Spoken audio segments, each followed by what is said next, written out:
So I'm going to talk to you about what members of the public think about the ethical implementation of pathogen genomics. Oh, hold on. Can't make my slides move. Oh, there we go.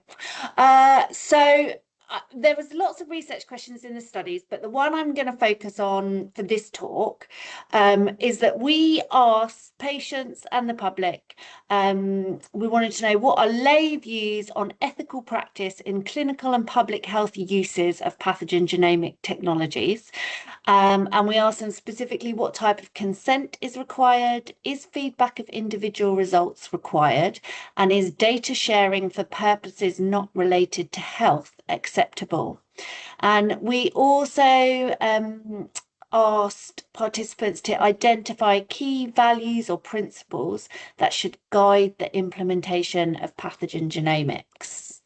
And the way we did this was we held two-day workshops over the weekend. So one weekend we had a group of the general public, and another weekend we had a group of people who had experience of living with a stigmatized infectious disease.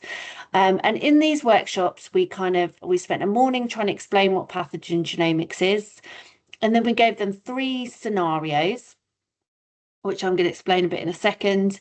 And then we asked them to fill out some surveys, one before they came to the workshop, one during the workshop, and one at the end of the workshop.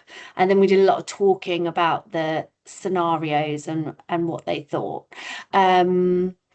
And the 3 scenarios were essentially, so one was MRSA in a neonatal unit, which was essentially the very old now Harris paper, like babies die from MRSA infection, and we suspect from the genomic data that a healthcare worker is an asymptomatic carrier. The second scenario was based on a study by David Eyre, and this was about that there was a transmission cluster of drug-resistant gonorrhea in Ibiza, and we kind of have some patients crop up in the UK, and we can tell from the data and the transmission cluster that they're in, that they're kind of not being entirely honest about their sexual practices, because we know what everyone else in the cluster was doing, and we kind of want to go back to them and find out more information. What do people think about this? And the last one was a sort of made up scenario where somebody goes to A&E with a respiratory illness, and there's some random sampling of 10% of the population in A&E with pathogen agnostic technology, let's say, and they see that this respiratory virus is not a problem, it's not an emerging new problematic virus, so disregard, no follow-up. But this person happens to have undiagnosed hepatitis C, and that's something that we could potentially see in this data set. Should we be looking for it? Should we be giving patients feedback? And so this was our group. So group 1 was the general public, and that was a fairly standard demographic split. Group 2, I'm just going to highlight some differences between group 1 and group 2. So group 2 were a bit younger, half of them are 35 to 54. Their ethnicity was different, so 50% of them were black, whereas in group 1, 64% were white. And then there was a kind of spread across other ethnicities. And in group 2, so there's 12 in each group, 5 had HIV, 1 had hepatitis C, 1 had had TB, and 8 had had other sexually transmitted disease. And so I'll start with consent. So this is kind of final policy responses when you take all of their answers together.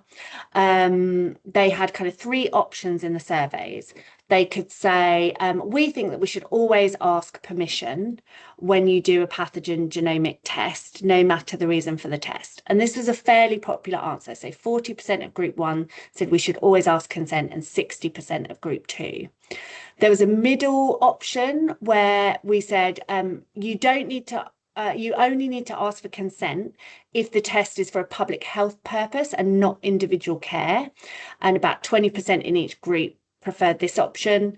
And then there was a more restrictive option where we said the least restrictive option, we said you never need to ask consent, and the reason for the test doesn't matter. And about 40% of group 1 went for that, and only 15% of group 2. So most people stuck with their initial views about consent. So before they knew anything about pathogen genomics, and then after they knew a lot about it, they had the same view about consent. It was the least variable question over time. It didn't change over the course of the workshop. And group 2 were a bit more restrictive than group 1. So if we look at the qualitative data, so what people actually said rather than just what they ticked on the survey, it became clear that their attitudes to consent weren't really about pathogen genomics at all. That patients just generally thought that you should always have an understanding of tests that were being done, and why they were being done, and you should always have the opportunity to give your consent. So the quotes in purple, so one of the participants said, "I'm just saying I don't think that's ethically right, testing someone for something without their prior knowledge or consent. I just don't think it is. I think it's wrong." So they just had this general idea that you should always take consent. But when we started pushing them towards thinking about pathogen genomics in particular, they started balancing this kind of general idea of autonomy and consent being this mechanism of respect for people, became balanced against, they sort of started saying, well, actually, do we usually always know what tests are being done when we access healthcare? No, we don't. They don't ask us about each individual blood test. You know, if they can do our full blood count, they don't ask us that. And they recognised that there were some benefits, public health benefits to testing people, and that actually if we asked people consent and they didn't really understand it, they might just say no without full understanding, and then that would have public health consequences and be generally a bad thing.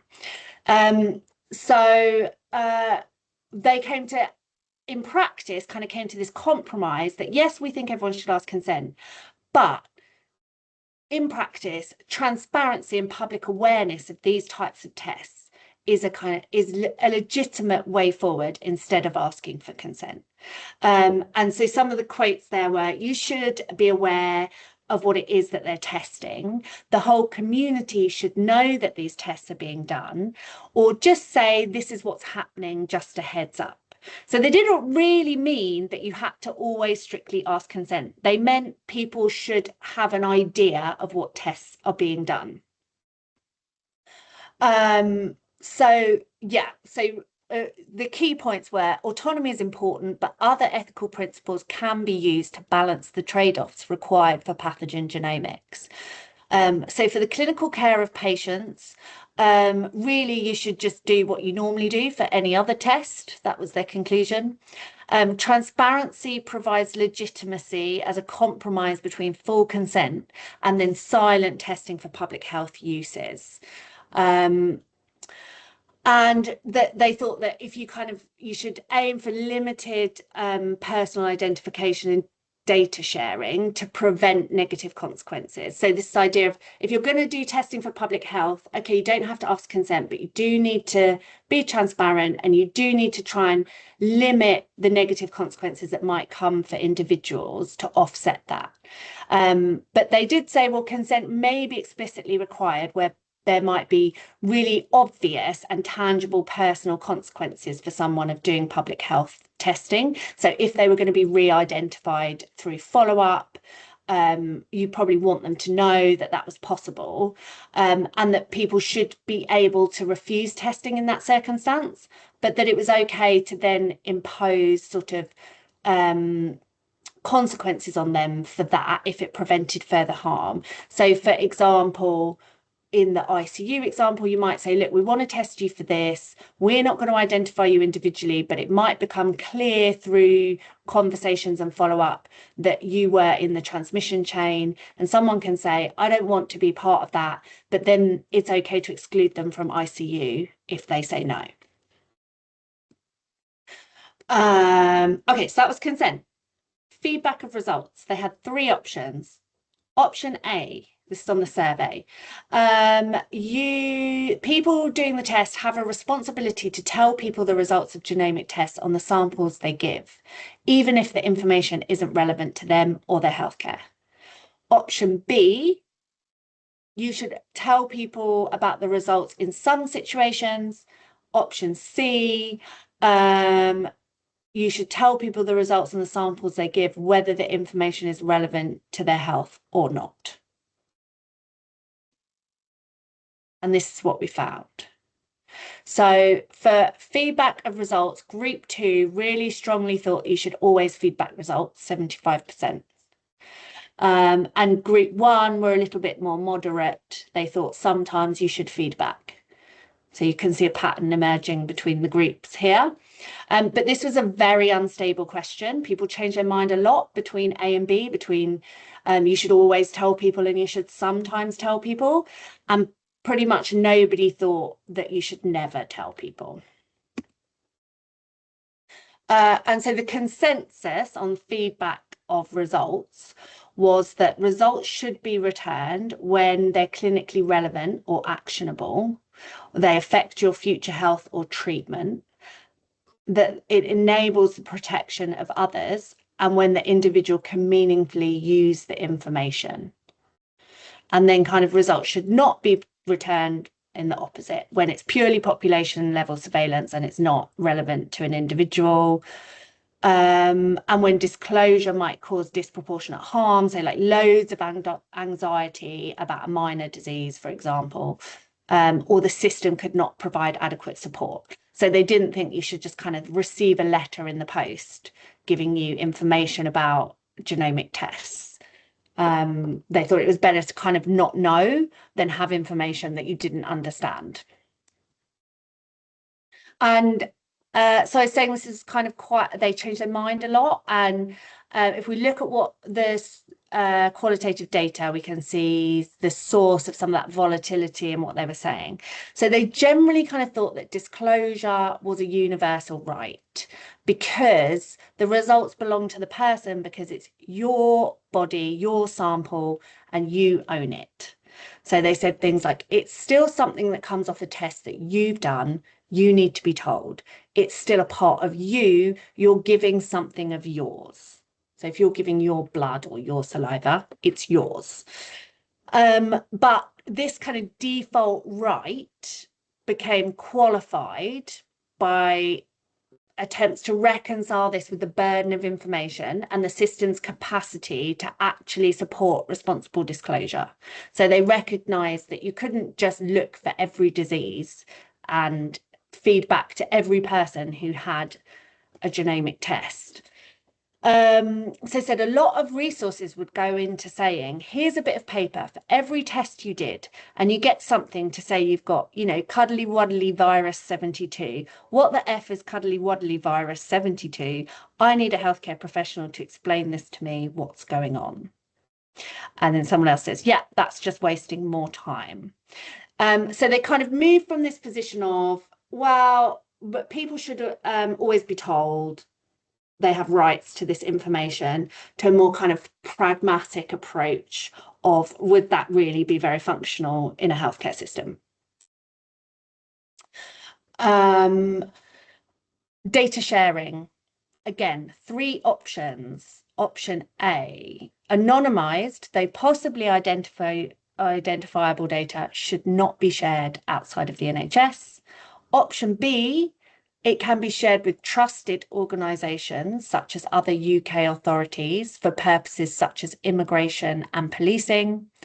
Option C, should be anonymised data can be shared with any interested party, including individuals in the transmission chain, the media, employers, and industry. So again, very limited support for wide sharing. And then group 2 were quite restrictive and they thought keep it in the NHS. And group B were a bit more moderate and said you could share with other agencies. But only 3 responses across all time points showed any support for data should be shared with any interested party. So in general, they weren't against data sharing at all, but they had fears about sharing with police, immigration, and the media. And it was basically a function creep fear that once data left the healthcare system, it kind of became ethically unstable and you didn't know what people were going to do with it. And how well they were going to treat it. And they had fears of like targeting and misuse and loss of control of that data. So a quote is, "We didn't want the Daily Mail knowing about it or anything like that because we kind of realised the responsibilities of certain groups and agencies. But we discussed because that it's your data. Why is it important for it to be going to other departments? And what impact could it have on the policies that they make, which don't actually support the individual anymore and cause more problems?" So they were, worried about misuse, basically, or it recreating bias and prejudice. So that's what they said on those 3 issues. And then I've just got 3 slides on some sort of more general ideas that came out of the data. So general principles was that they constructed what they thought was ethical, kind of centered around the idea of bounded data use, transparency, and like non-punitive accountability. So they didn't want anyone to get in trouble, anybody to get hurt. They wanted people to generally know about stuff, and they wanted data to be reasonably controlled so that it could be used in an ethical way. And they did a lot of compromising on what they saw as universal moral rights, like autonomy. And they thought that this was legitimate where data is collected for health purposes and it has tangible benefits for individuals or population and a low potential cost to individuals. And just to note that they really did take seriously emotional and social risks, not just health risks. So things like, people job loss or breakup of relationships and stuff was seen as really important consequences that should be considered. And they thought that vulnerable people and healthcare workers should be protected. And they were very clear, all the ethical positions they took, that these should work in practice and not as ideals. And they did quite a lot of compromising to make sure that things worked within the healthcare system as it is. And the other thing that came out really strongly was that who you speak to really matters. So there were significant differences in responses between the 2 groups. So between the general public and between the people who had actually had infectious diseases or were living with stigmatized infectious diseases. And I think this suggests that engagement and practices to promote transparency and literacy in pathogen genomics need to focus on specific groups who are most likely to be affected, and they need to consider carefully who they speak with, because you're going to get quite different responses depending on who you choose. And the last one was, which I haven't fully unpacked yet, is that disease matters. So they were all much more restrictive around gonorrhea than they were around respiratory viruses or MRSA, because they saw this as like the sort of social and emotional risks of disclosure as higher. But they were also really moralistic around sexual behaviour, and that did shape the views of who they saw as vulnerable. So it was like, if you were promiscuous, you weren't vulnerable. Whereas, if your partner had an affair, you were vulnerable. And so I think there's something to, unpack there about, what I think that needs more work about why different diseases matter. And that's the end.